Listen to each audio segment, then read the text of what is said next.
नमस्ते। आज जेठ 19 गते दरबार हत्याकाण्ड भएको दिन देशमा यस्ता थुप्रै घटनाहरू हामीले देख्यौं, जस्तो दरबार हत्याकाण्ड भयो, दासढुङ्गा हत्याकाण्ड भयो।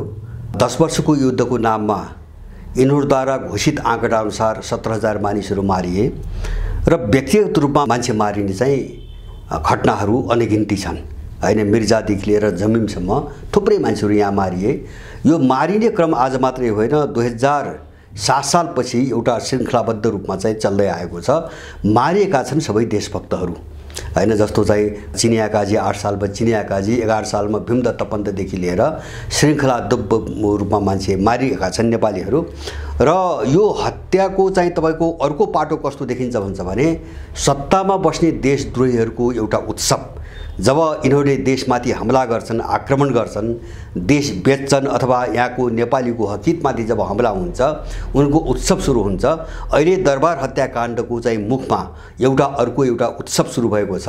एउटा यिनीहरूले विदेशीलाई नागरिकता दिने प्रयोजनले नागरिकता विधेयकलाई प्रमाणीकरण गरेका छन् र यसैको निम्ति राष्ट्रपति चुनावमा यिनको झगडा, यिनको लडाईँ, विदेशीहरूले यिनलाई चाहिँ खेलाएको सारा दृश्य हामीले देख्यौँ।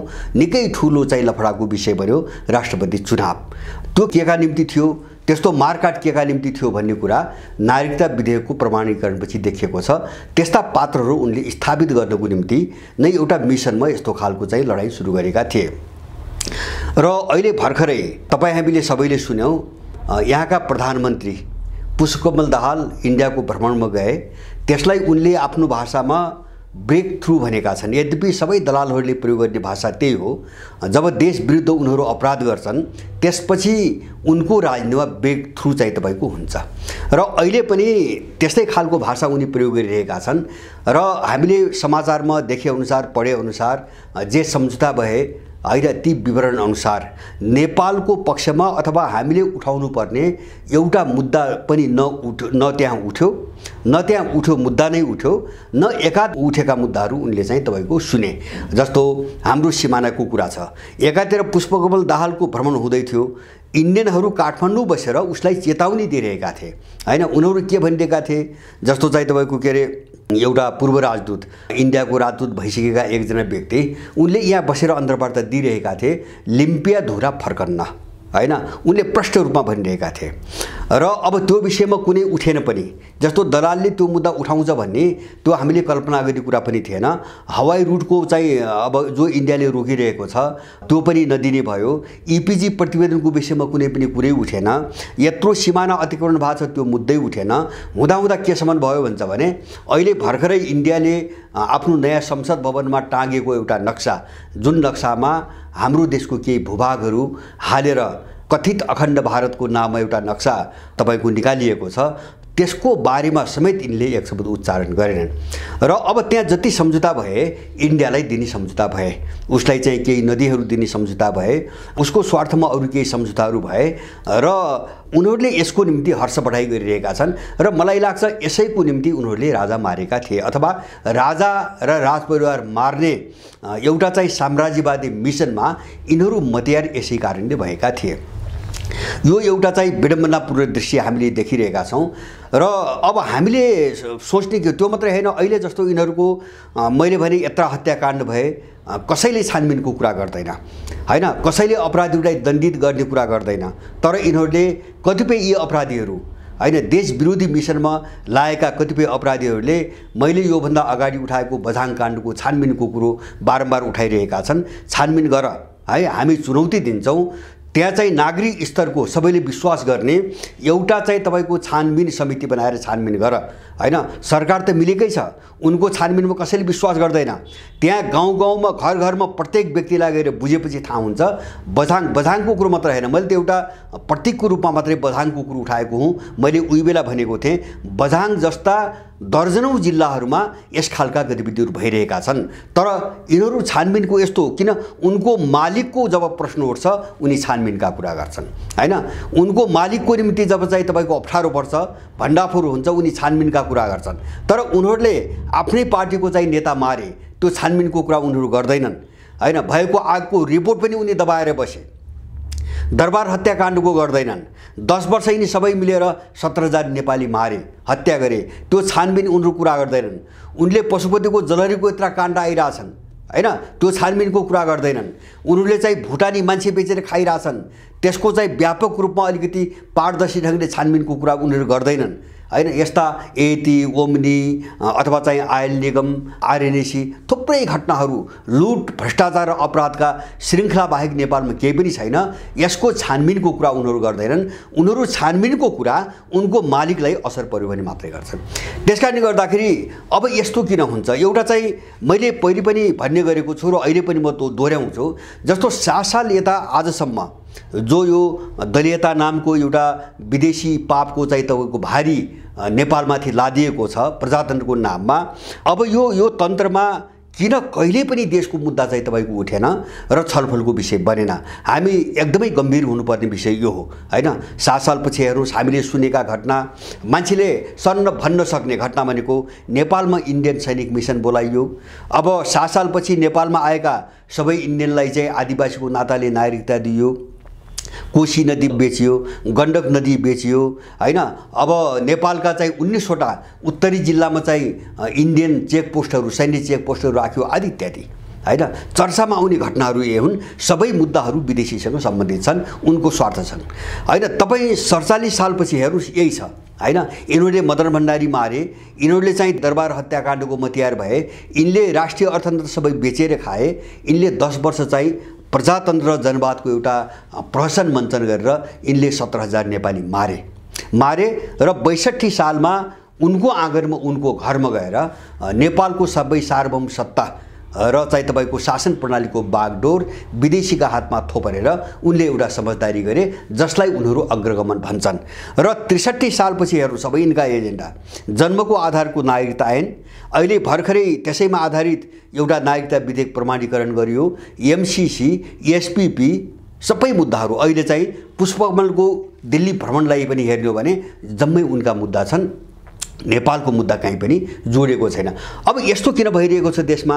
हामी यो एउटा गहिरो चाहिँ तपाईँको बहसमा गइरहेका छैनौँ। मैले आधारभूत रूपमा कारण धेरै छन् हैन, जस्तो त्यसका सामाजिक कारण छन्, त्यसका आर्थिक कारण छन्, अथवा त्यसका चाहिँ मनोवैज्ञानिक कारणहरू छन्, त्यसका कतिपय सांस्कृतिक कारणहरू छन्।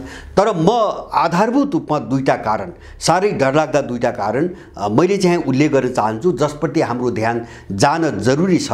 र यो व्यवस्था र यो दलीयता अथवा यी दलहरू यो देशको अस्तित्व समाप्त पार्नैको निम्ति ल्याइएका हुन्। यिनीहरूबाट देश र चाहिँ यो देशको मान्छेको विषयमा कुनै आशा गर्नु त्यो एउटा आत्मघाती सपनाभन्दा बढी केही पनि होइन र भइरहेको छैन। यसप्रति सबैको ध्यान जाओस् भनेर मैले 2टा कुरा मात्रै मूल चिज जोड्छु। पहिलो कुरा, नेपालमा जति पनि दलीय आन्दोलन छन् हैन, तपाईँको 7 सालको भन्नुहोस्, यिनको व्याख्यामा दलीय आन्दोलन हैन, प्रजातन्त्रको निम्ति आन्दोलन, राजनीतिक अधिकारको निम्ति आन्दोलन, यद्यपि तिनी आन्दोलन हुन् कि होइनन् त्यो छुट्टै बहसको मुद्दा हो। जस्तो 7 साल के हो भन्छ भने 7 सालको आन्दोलनको उठान पनि इन्डियाले गरेको हो र त्यसको समापन इन्डिङ पनि इन्डियाले गरेको हो। 7 सालमा केही पनि भएको होइन। उनीहरूले चाहिँ तपाईँको इन्डियन काङ्ग्रेसको निम्ति, यहाँको काङ्ग्रेस, त्यसको नामै सुरुमै भारतीय शब्द जोडेर चाहिँ काङ्ग्रेस गठन भएको थियो, पछि चाहिँ नेपाली राष्ट्रिय काङ्ग्रेस बनाए उनीहरूले। अब त्यसको गठन पनि उनीहरूले गरे, इन्डियनले पनि गरे र राणा सरकारमा सामेल पनि उनले गराए। मोहन शमशेरलाई दबाब दिएर काङ्ग्रेसलाई सरकारमा सामेल पनि उनले गराए। त्यसकारणले त्यो नेपालको प्रजातान्त्रिक वा कुनै राजनीतिक आन्दोलन नै थिएन। त्यो विशुद्ध इन्डियनहरूको एउटा सत्ता समीकरण आफ्नो अनुकूल कसरी बनाउने भन्ने इन्डियाको एउटा रणनीति मात्रै थियो। अब त्यो तथाकथित आन्दोलनको उत्थान पनि इन्डियामा छ, त्यसको समापन पनि इन्डियामा छ।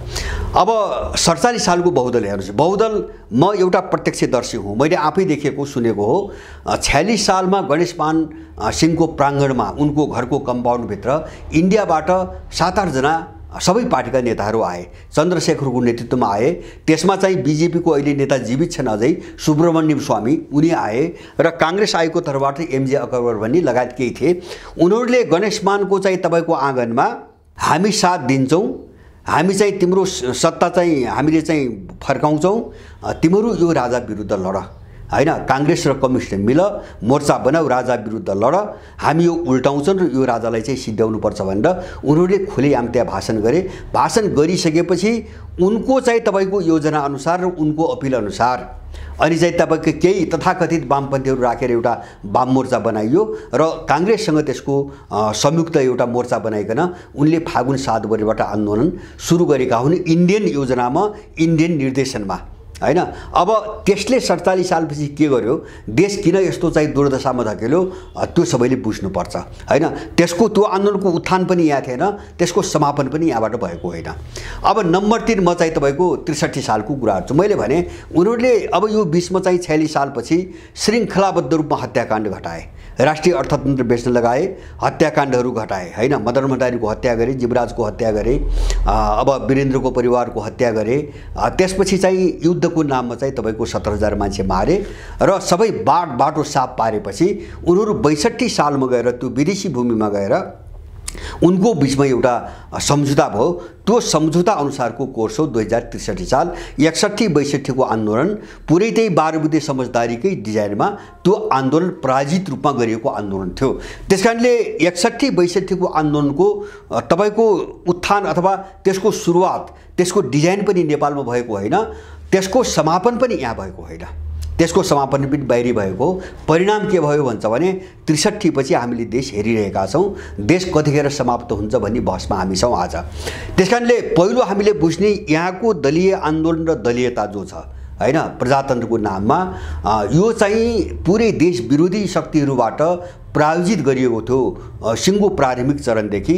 त्यसकारण यसले नेपाल र नेपालीहरूको हितमा काम गर्ने कुनै पनि सम्भावना थिएन, अब पनि काम गर्दैन। किन भन्छ भने उनीहरूले जुन चिजलाई अगाडि बढाए ती मान्छे उनकै थिए, उनले पालेका मान्छे थिए, जासुस थिए, एजेन्ट थिए, अपराधी थिए, उनको मिसनमा जोडिएर आएका, त्यसै कारणले उनले सत्तामा उठाएका एउटा पेशेवर अपराधीहरूको जत्था हो। यो जत्थाले सत्तामा ल्याइदिने त्यसको मालिकको भलो नगरिकन, त्यसको हितको पक्षमा काम नगरिकन नेपाल र नेपालीको पक्षमा काम गर्छ भन्नु हाम्रो ठुलो भूल थियो। त्यसैको नतिजा हामी भोगिरहेका छौं। अब म दोस्रो पाटोमा कुरा गर्छु।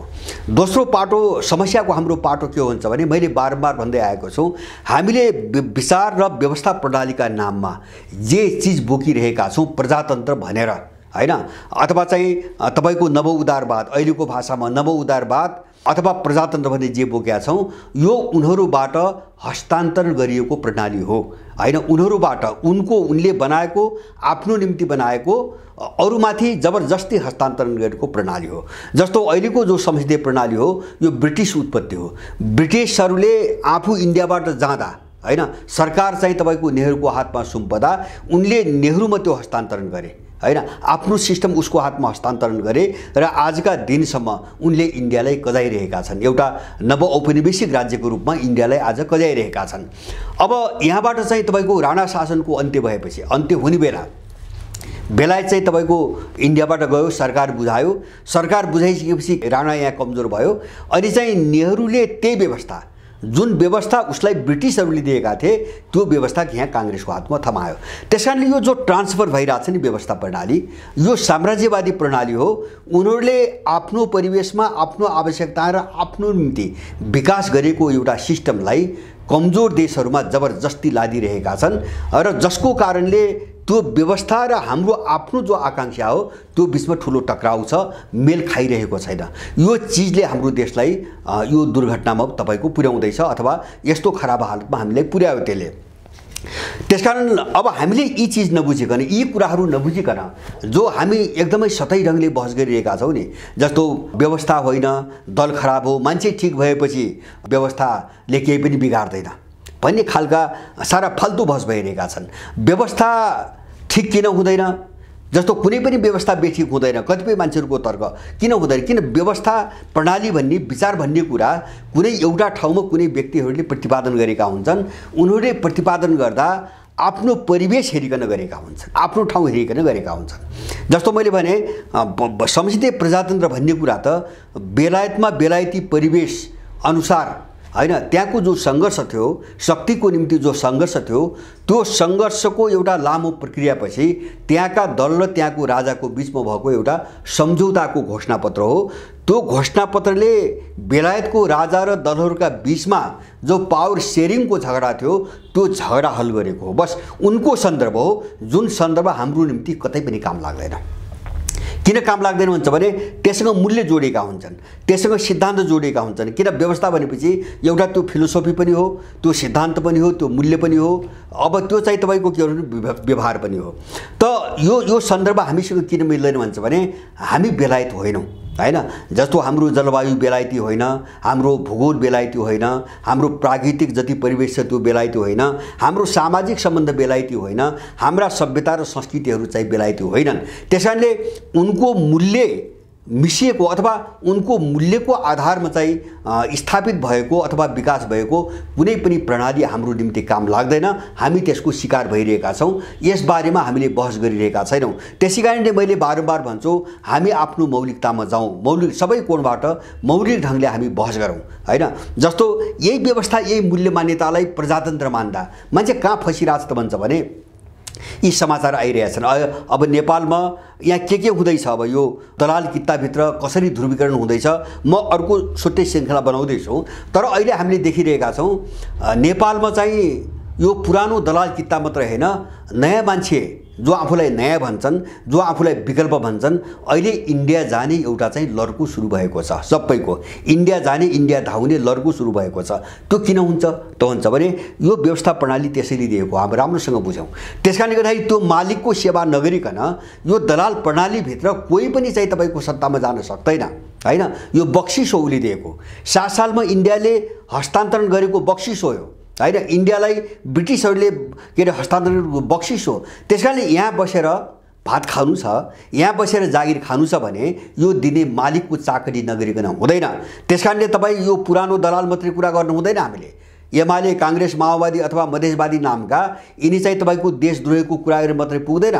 जो आफूलाई नयाँ भन्छन्, ठुला कुरा गर्छन्, उनको नीति पनि यही हो। किन उनी अर्काको घरमा बसेर हैन, अर्काको स्वामित्वको भएको घरमा बसेर यहाँ ठुला कुरा गरिरहेका छन् बाहिर। यो सबै चिजबाट हामी जोगिन एकदमै जरुरी छ र हामीले आफ्नोपन अनुसार अथवा चाहिँ आफ्नो देश र आफ्नो परिवेश यहाँको मान्छे हेरिकन हामीले सारा चिजलाई कसरी हेर्ने त्यो दृष्टिकोण जब हामी बनाउँदैनौँ हैन सक्दैनौँ, हामी यस्तै चाहिँ तपाईँको गोलचक्रमा फसिराख्छौँ। त्यसै कारणले गर्दाखेरि पुष्पकमल दाहालको विषयमा यहाँ ठुलो बहस गर्नुपर्ने अथवा चाहिँ ठुलो चाहिँ तपाईँको आशा गर्नुपर्ने मैले केही पनि देख्दिनँ। जो भयो बिल्कुल स्वाभाविक थियो। तर यिनीहरूले नेपालको विषयमा कुनै बाहिरबाट प्रस्ताव आयो भने पनि त्यसबारे यिनीहरू बोल्दैनन्। म तपाईँलाई एउटा उदाहरण दिउँ, मैले पहिले एउटा भिडियो बनाइसकेको छु। रुसले नेपालमा 14वटा चाहिँ तपाईँको विकास र साझेदारीको नाममा प्रस्ताव पठाएको छ र जेठ 2 गतेसम्म तिमीहरू जवाब देऊ, उसले त्यो पत्रमै भनेको थियो। तर आज चाहिँ तपाईँको जेठ 19 भयो, आजका दिनसम्म यिनले जवाब दिएका छैनन् हैन। किन भन्छ भने यिनी अर्काले मिसनमा चाहिँ नेपाल विरोधी मिसनमा जोडेर सत्तामा पुर्याएको एउटा अपराधी जत्था हो, यो पेशेवर अपराधी जत्था हो। यसले रुसको प्रस्तावमा मौन रहनु, जवाब नदिनु स्वाभाविक छ। स्वाभाविक छ किन रुस नेपाल विरोधी मिसनमा संलग्न पनि छैन, नेपाल विरोधी मिसनमा रुसले कसैलाई उठाएको पनि छैन हैन। उसले जे प्रस्ताव दिन्छ त्यो दुई देशको हितको निम्ति भनेर उसले प्रस्ताव पठाउँछ। त्यो प्रस्तावलाई यिनले जवाब नदिनु वा त्यसलाई स्वीकार नगर्नु स्वाभाविक छ हैन। त्यस्तै जस्तो चीनसँग यिनले आफै गरे, त्यो छल्नको निम्ति सम्झौता यिनले आफै गरेका हुन्। जस्तो पारवान सम्झौता गरे हैन, तेलको पनि सम्झौता भएको त्यो बेला, अथवा चाहिँ रेलका कुराहरू पनि यहाँ थुप्रै आए, सबै यिनले ब्लक गरे। पछाडि सम्झौता पनि गरे, ब्लक पनि गरे। किन सम्झौता अरू कसैलाई घुर्क्याउनु निम्ति गरे, ब्लक यस कारणले गरे कि जसलाई यिनले घुर्क्याए केही स्वार्थमा स्वयं तिनैका उत्पत्ति थिए। त्यसकारणले त्यो मालिकको चाहिँ स्वार्थ प्रतिकूल हुने गरी हैन चीनसँग गरिएका सम्झौता पनि यिनले कानुन अगाडि बढाएनन्। त्यसकारणले गर्दाखेरि अब जति काम गर्छ यिनले सर्लक्कै कहाँ काम गर्छन् भन्छ भने जस्तो एमसीसी गरे, यत्रो बहस भयो देशमा हैन, यत्रो बहस भयो, सारा बुदा बुदा चिरफार भए हैन। अमेरिकाले समानान्तर सरकार बनाएर नेपाल कब्जा गर्दैछ, सारा सम्झौतामा लेखिएको छ हैन, तर पास गरे। किन त्यो साम्राज्यवादी शक्तिले यी अपराधीहरूलाई एउटा भारी बोकाएर पठाएको छ, खुवाएर घाँस खुवाएर भारी बोकाएर एउटा नेपाल विरोधी मिसन अथवा हाम्रा छिमेकीहरू विरुद्ध मिसनमा यिनलाई चाहिँ यहाँसम्म ल्याइ पुर्यायो। त्यसकारणले उसको पारित गर्नुपर्छ हैन। यिनले इन्डियनहरूका सधैँभरि गर्छन्, सत्तै लगभग नदी त अब सबै झनै बेचि नै सके, अब लगभग सबै इन्डियनलाई बेचिसके।